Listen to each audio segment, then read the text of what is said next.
Қайырлы күн оқырмандар. Бүгінгі оқитын әңгімемнің тақырыбы соңғы тұяқ. Каналыма тіркелмеген болсаңыз, каналыма тіркеліп алыңыз. Біраздан бері ат ізін салмай кеткен туған ауылынан хат алған күні Тельман Ерденовичтің қуанышында шек болмады. Оқушының торкөз дәптерінің бір парағына жазылған хат жолдарын қайта-қайта оқи берді. Ауылдастарының мына жазғандары жанын бір рахат сезімге бөлеп, жүрегін қозғап кетті. Өз үйіне өзі сыймауға айналды. Осыдан 2 жыл бұрын ғана салғызып кіріп алған кең сарайдай үйінің дәл ортасындағы дәлізде тұрған қара былғарымен қапталған жұмсақ креслоға отырып, қолындағы хатты тағы бір асықпай оқуға кірісті. Құрметті Тельман Ерденович, деп басталған хатта мұның елге сіңірген еңбегін жерлестері әбден білетіндігін, бұл Аралағаш ауылынан шыққан тұңғыш обком хатшысы, қазір белгілі бизнесмен болып отырғандығын мақтаныш ететіндей айтыпты. Әппәлем-ай, мені де бұлар мойындаған екен-ау, деп бір ой көңілі түпкірінен қылаң бергені де анық. Сол масайраған қалпымен орнынан тұрып балконға шықты. Көкшетаудың етегін шайып жатқан Қопа көлінің анадай жарқырап жатқан шексіз, шетсіз айдынын ескен ерке самал да оны осы бір қуанышымен құттықтағандай болып, қызуы мен еріндерін өбіп алғандай екі беті алаулап жүре берді. Көз ұшында тұрған анау бұқпатау сыбдырлаған сырлы үні құлағына жетіп жатқан мына Қопа көлінің тұнжыраған қоңырқай қалпы ғана ішкі жан дүниесімен үйлеспейтіндігін енді аңдаған сынды.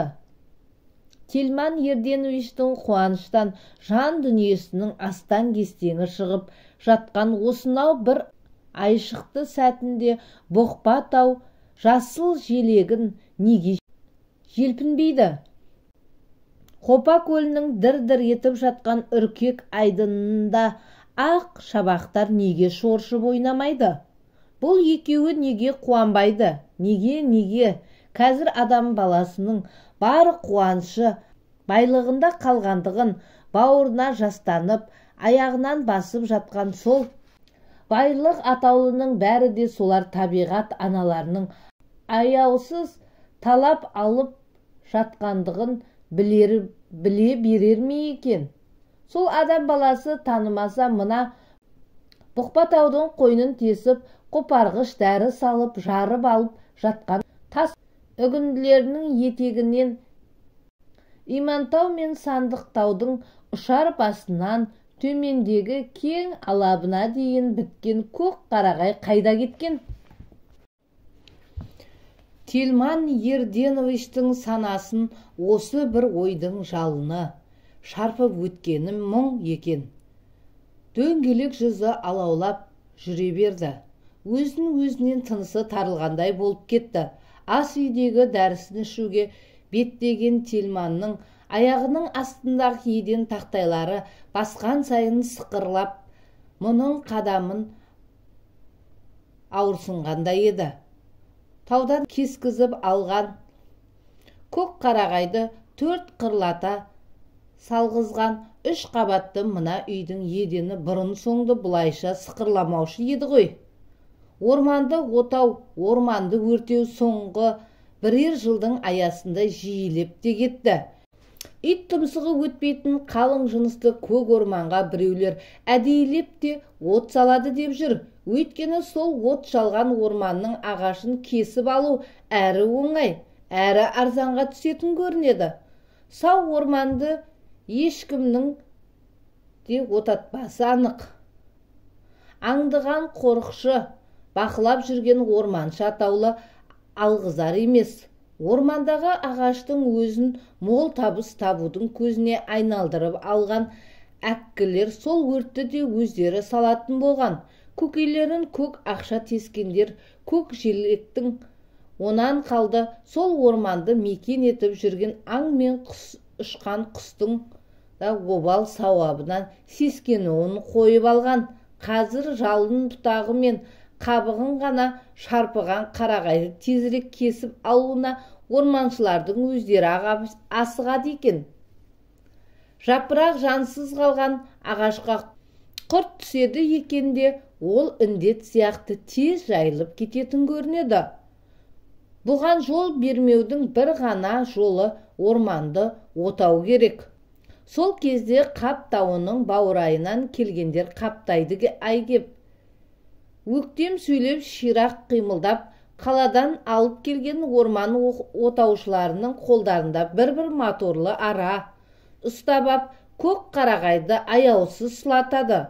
Сол қарағайларды тиеп алған ауыр КамАЗ автомашиналар керуен бүкіл қазақ даласының жолдарынан жорықтырар едің.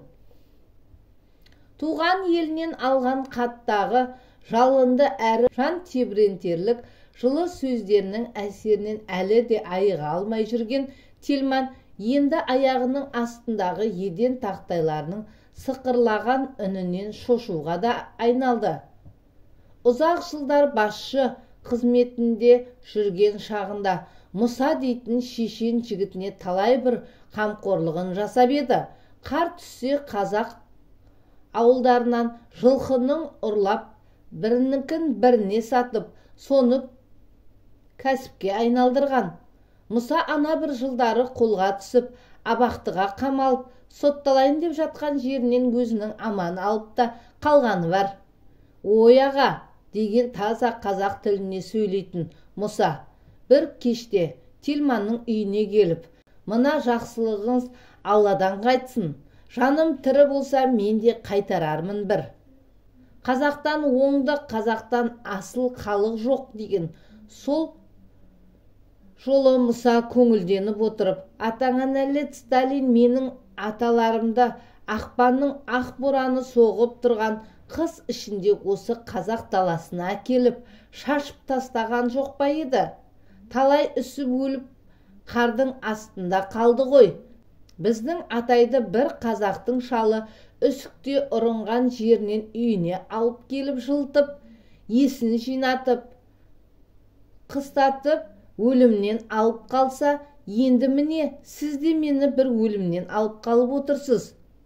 Мұсаның мына бір сөзінен Тельман өзінің ірілігін танығандай болып, әсерленіп көңіліп өсіп қалды. Кең-кең күліп, Мұсеке, жарадың, несі бар? Менің өзіңе жасаған жақсылығымды Алла да қайтара жатар. Өзің де ұмытып кетіп жүрме деген. Ағасы, о не дегеніңіз? Ұмытпаймын дейіп жүріп Мұса, жеңгеме деп әкелген асыл тасты жүзігін тастап, Алласында, ағасында уәдесін беріп кете берген. Обал нешік? Сол Мұса Алласын ұмытпағанын бір өзі біледі, бірақ ағасын ұмыта қойған жоқ. Соңғы бір-екі қыста ғана көрінбей кеткені болмаса, ағамның сыбағасы деп жыл сайын бір жылқысын сойып әкеліп беріп тұрады. Сонан өткен күзде Мұсаның тағы да пайда бола кеткені бар. Тельманның Алматыдағы үлкен ұлы, үлкен бір бастықтың көмекшісі болып орналасқандығын естіп, соған қуанып, шын ниетімен келіпті. Әй Мұса, сен өзің біраздан бері көрінбей кетіп едің. Амансың ба? Деген Тельман. Ағасының баяғы жақсы көңілін сезген Мұса да сағынғандығын жасыра алмаған. Құшақтасып, төс қағыстырып, мәз-мәйрам күйге түскен. Сен осы хабарсыз кетуіңе қарағанда жылқыларың бітіп қалған-ау деймін. Ағасының әзіл де болса бұл сауалының түп төркінін түсіне қалған Мұса қуда.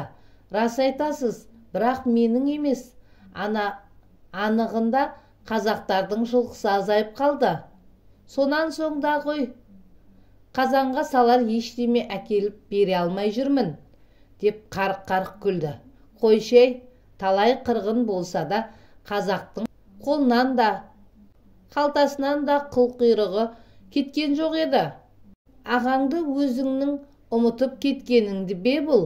Алла сақтасын, уллахи биллахи аға, өзіңді қалай ұмытармын? Мұса ағасын үнемі есінде ұстап жүргендігін айтып, азарда безер болып, ақталып ақ жатыр. Өзінің алдына құрақ ұшып, бәйек болып жатқан Мұсасының мына қылығына Телман болса масайрап марқайып қалып еді. Қой, қазір күлімдеп екі беті нарттай жанып, қалың еріндерінің жиналған күлкі табан жасыра алмай жымия берген. Рас айтамын аға, қазақтардың жылқысы шынында да азайып қалды, деп Мұса енді еркінси бастады. Не қасқыр шауып жатыр ма оларға? Қасқыр емес, жылқыға қазақтар шауып жатыр аға. Екі беті түк басқан шешен жігіттің әжім-әжім маңдайындағы қос жанарының өткір сәулесі жарқ етті де, екі иығы селкілдеп кең-кең етіп күліп тұрған Телман ағасына қарады.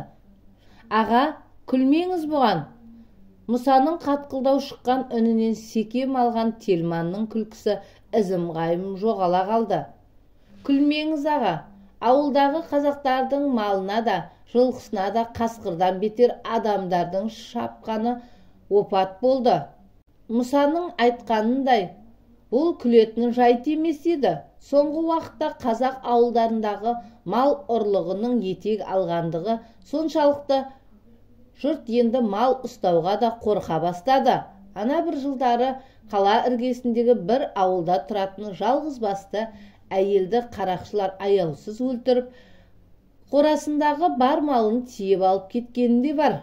Осы оқиғадан кейін ауыл қазақтары қорасындағы малын ұрының қолында кеткенше одан да сатып құтылайын деп әрекетке көшті.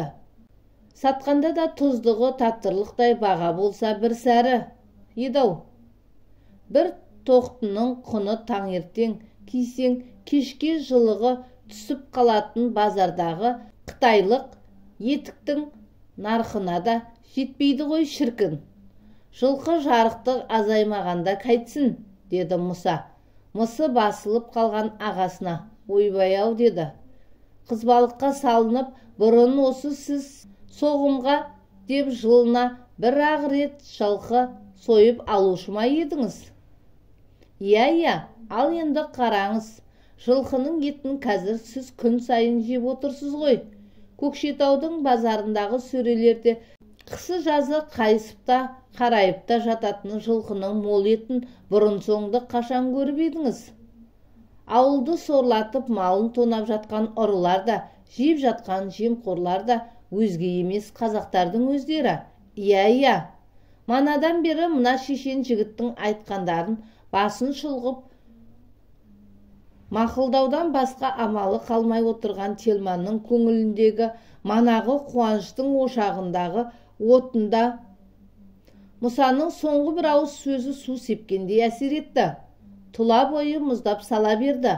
Қан қысымы көтеріліп кеткендіктен бе, әйтеуір тау жігітінің ендігі айтқандарының бірін естіп, бірін естімеген қалпы меңіреу күйге түсті. Жылқы жарықтық азаймағанда қайтсын. Манағы ойын Мұса онан әрі жанығып жалғастырып жатыр. Уллахи-бүллахи, еті тәтті екен деп бұлай жей берсеңіздер жылқыдан тұқым да қалмас. Қазақтар қазір кез келген қонағына да, тойына да қыс болсын, жаз болсын жылқы соятынды шығарды. Барлық қазақ атаулы тап бір өзінің қорасынан жылқы алып сойып жеп жатқандай екілене сөйлеп тұрған Мұсаның мына айтуының да жаны бар. Бір ауыл келесі бір елдің жылқысын үйірімен айдап әкету әрекеті белең алды. Жерге алғашқы қар түскенмен жылқыны шекара асырып, орыс қалаларына өткізіп жіберетіндер де кәнігіп алған әбден. Сонда болар, күш көлігі барлар қазір қысқы соғымдарын іргедегі ірі орыс қалаларының базарларынан сатып әкеліп жеп жатыр. Жыл бойы оңтүстік облысының жидек жемісін тасып, солтүстіктің базарларына салып жатқандар да енді құр бос қайтпайтын болған. Олар да ауыр жүк мәшинелеріне не керек қарағай, не жылқы малын тиеп алып, жылы жаққа апарып саудалауды қолға алған. Ен даласынан тіс шұқырлық ши табақ қоймайтын шөлді аймақ үшін көкшенің көк қарағайы да ерте көктемнен бастап қара күзге дейін жап-жасыл болып жайқалып тұрар. Көкшенің көк бетегесіне тойынған жылқы малының бал татыған еті де өтімді болуға айналғаны қашан. Сарыарқаның төскейіне ел ордасы Астана қаласы орныққалы да көкшенің көк қарағайы мен қыл-құйрығында сұраныс көбейіп кетті.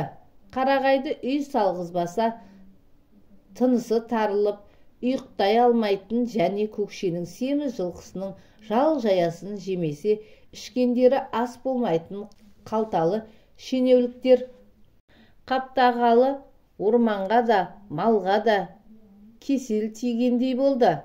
Алматыдан билігімен бірге көшіп келіп жатқандарға үйін салып береміз, асын тауып қонағын күтіп аламыз деп жанығып та жағынып та жүргендер жұтып жатыр бәрінде. Ауылдарды аралап жыл қысын саудалап сатып алып жатқан астаналықтар көбейгелі баға дегеніңде шарықтап шыға келді. Жылына бір келетін соғымы үшін мал сатып алып жеудің өзі де енді арманға айналып бара жатқандай.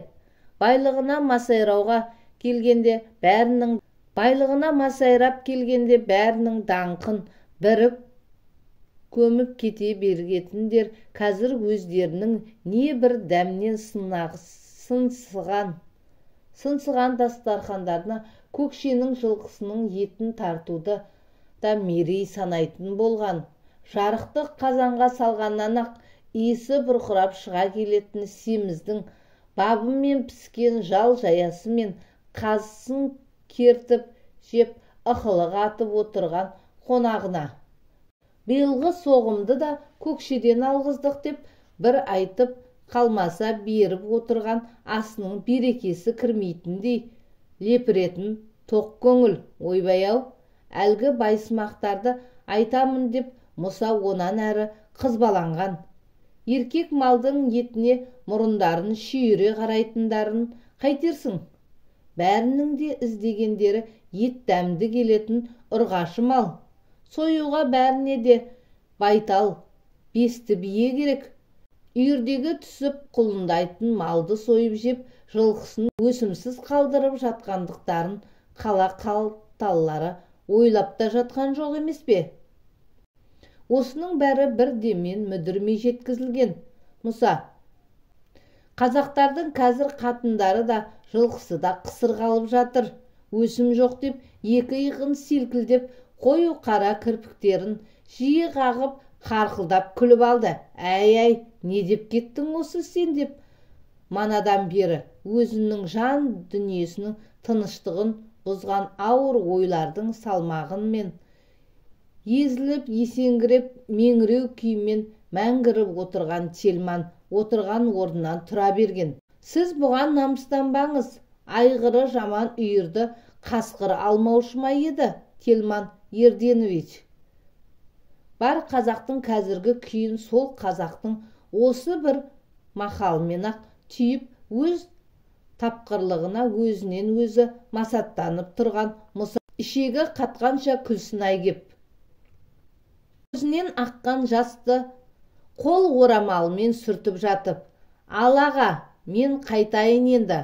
Жылқының осындай жыры көбейгесін ол кәсібімді тастағанмын.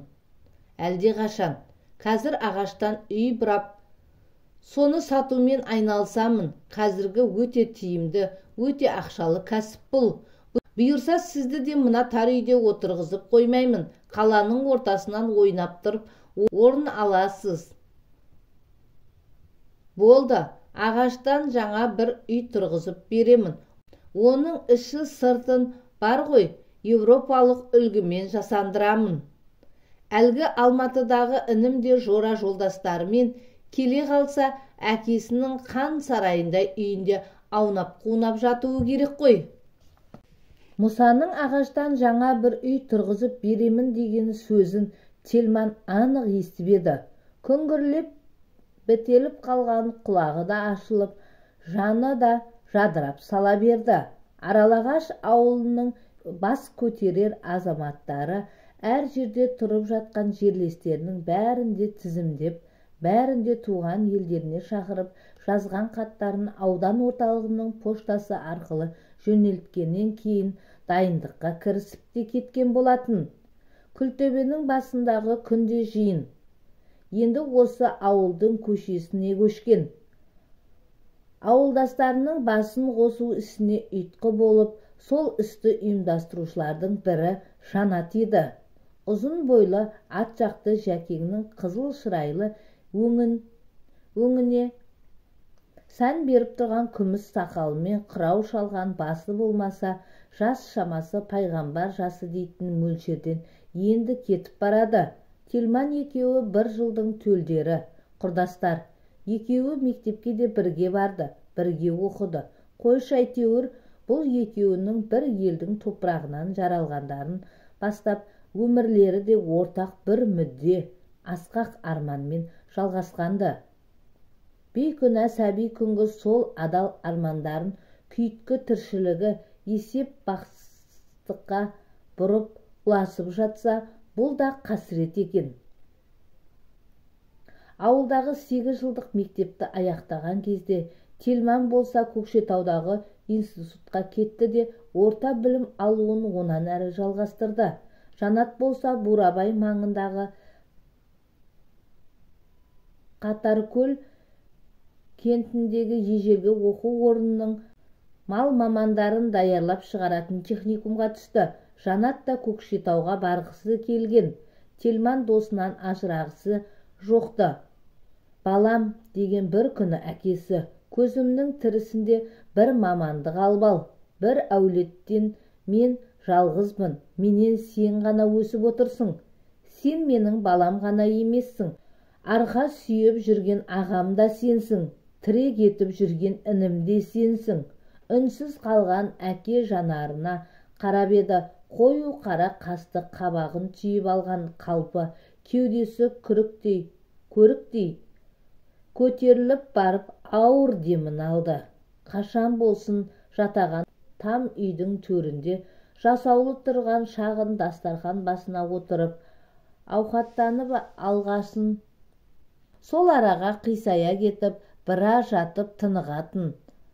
Архат қарияның күрсінетін күйі бір бүгін емес еді. Есін біліп етегін жапқалы күрсініп, күйініп келеді.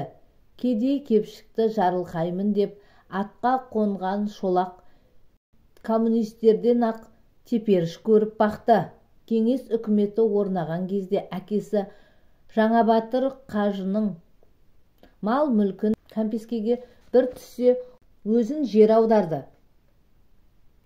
Әйтеуір бір зобалаң күн туғанын іші сезген қажы бір түнде бала шағасын алып омбы жаққа өтіп кетіп жан сауғалады. Қажыға топырақта сол арада бұйырды. Жарықтық соңғы аманатын берер шақта зіңгірттей 5 ұлын жанына отырғызып қойып өсиет айтқан. Мен не көрсем де бір Алланың жазуымен болды деген бір ауыз сөзін үзіп-үзіп айтқан қажы демін бір алып айтар аманатын онан әрі сабақтаған. Қандай заман болса да адам баласынан еш нәрсе сұраушы болмаңдар, бәрінде бір Алладан сұраңдар деген қажы өз өсиетінде жарылқаймын десе бір Алла ғана жарылқайды. Менің әулетіме өтірік, өсек, ұрлық, арамдық жақпайды. Осыдан аулақ болыңдар. Мұнан кейін қажы өз ұлдарына туған жерін аманаттап, түптің түбінде заман түзелер деген жарықтық. Сондай күн туа қалса елге қайтыңдар. Ұрпағының болашағына алаңдаған көңілінің күйгі өзегін ыстық жалынмен өртеп жатқанына қарамастан қажысы барлы сөйлеп бақты. Әзірге елге қайту керек екендігін, қазір ол жақта кеңес үкіметінің жауларын іздеп табу науқаны жүріп жатқанын, әкесі баласын, баласы әкесін жау етіп көрсетіп, ағайын болып жауласып, жанығып жүргендіктерін күрсіне айтқан. Сендерді де жау етіп көрсетіп, айдаттырып жіберуі әбден кәдік. Заман-ай, бай болғанымда, қажылығымды да енді сендерге көз түрткі қылар. Бәріне де шыдаңдар, көніңдер, қарақтарым. Мен өз ұрпағым сендерді аман сақтап қалудың қамымен туған жерімнен кетуге, қашқын атануға мәжбүр болдым. Енді сендер де өз ұрпақтарының кіндігін үзіп алмауды ойлаңдар. Қажының осы бір соңғы өсиетін балалары өксіктерін баса алмай тыңдап еді.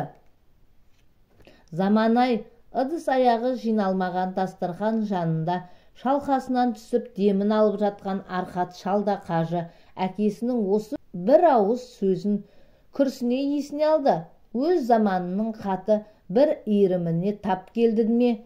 Кешегі әке аманатын бірге отырып, бірге тыңдаған сол бір 5 ұлдан сопайып бір өзі ғана қалды. Кеңестер мен фашистер арасындағы 5 жылға созылған соғыс жалмап кетті бұларды. Майдан даласынан оралмаған бауырларын орыс жеріндегі әке шаңырағында отырып ұзақ тосты. Әскери комиссариаттарға сұрау салғанымен бәрінің берген жауабы хабарсыз кетті дегеннен аса алмады. Туған еліне көшіп кетсе, соғысқа кеткен бауырлары келіп қалып, әке шаңырағының орнын сипап қалар деген оймен ұзақ жыл бөгеле берді. Тәтті бір үмітпен өмір сүрді. Жаралы көңіліндегі көп үміттің бірі жалғыз ұлы Жанаты еді. Бәйбішесі Асылтас дүниеге әкелген 8 баланың 7-еуі жер қойнында қалды. Бірінен соң бірі шетіне берген соң осы Жанатын туа салысымен қажы әкесінің қолда қалған тымағына салып, керегеге ілгізіп қойған. Жаратқанның рахымы түсті ме, сол бала әйтеуір тұрақтап қалды. Соған да шүкірлік қылып, өз кіндігінен өрбіген сол ұлын алып соғыстан қайта алмай жүрген 4 бірдей бауырының үміті мен үнін келер күндерге, өшпес күндерге Жанаты жалғар деген ниетімен тың игерудің дүрбелеңі басталған жылдары ата жұртына көшіп келіп елін тапты.